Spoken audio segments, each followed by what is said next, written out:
Undoubtedly, the only way to write is to write, to do it, you know. And I'm always conscious of that in a city like this, where we've got millions of going-to writes. They're going to write this, they're going to write that, you know, and they never do it. You've got to sit there and write and finish it. So one of the main things you need is stamina. You know, you need to see it through. You know, I think you need concentration as well. You can.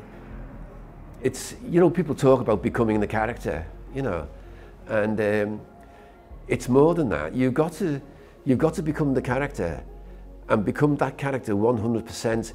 To imagine yourself fully in the situation that that character is in, feeling all the things that have informed that character. And that, I think, you can only do for something like 30 seconds, you know. And then you've got to summon up the energy and the application needed to get back into that situation and become that character again, you know. Yeah, oh God, yeah. It was, I remember the first 6 months of Brookside when I didn't know anything, and I just did exactly as I was told to do, because I was getting told this by people who'd written for television and I hadn't written anything. So of course they know more than me, and I did as I was told, and it was dead. Everything I wrote was dead.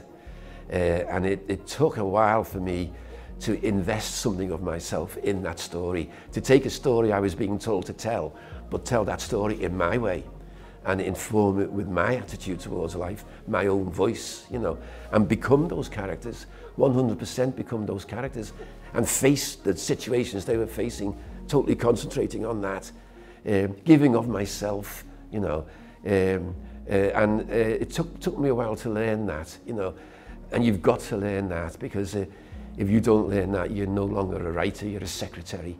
You're jotting down notes that the producer or the main writer is giving you, and you're slavishly following those notes. That's secretarial. That's not creative in any way. You know. How you listen and still own your story is a big test for any writer. You've got to listen. You know, I'm not sure I have. It's similar to the question of maturity. I used to think when I'm 30, I'll be mature. When I'm 40, I'll be mature. When I'm 50, I'll be mature. I'll be able to say no to people. When I'm 60, surely, I'm 74 and I'm still immature. I still find it very difficult to say no to people. You know, whether I found my voice or not, I do not know. And even if finding your voice is learning to tell the stories you are most interested in, that people would easily identify as your story. I spent years writing Mary Queen of Scots. The only one play I've done on Radio 4 was Felix Randall, which is based on a poem of Gerard Manley Hopkins. And that's not Scouse working class. Well, it was Irish. It was Irish working class in a way, but it's certainly not the kind of thing you imagine I would write. So I very much doubt whether I've found a voice. I've found a confidence. I do know I'm competent. I can tell a story. And I do expect people to listen when I have things to say about the way they're handling that story. But I've found a confidence, maybe. I don't think I've found a voice, you know. Yeah. I'm not so sure. When I wrote Hillsborough, I know what that did. Prior to the Hillsborough drama doc, every time the Hillsborough Family Support Group was asked to comment on Hillsborough, it was about drunken fans or violence at a football match or stuff like that. It was all to do with the agenda that was set by the lying South Yorkshire police many years previously.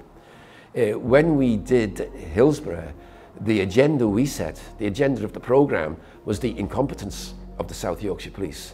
And when the British press, the best press screening I've ever had in my life, turned up to watch Hillsborough, they then followed that agenda, and the families were asked about police incompetence, and they responded, you know, magnificently about police incompetence.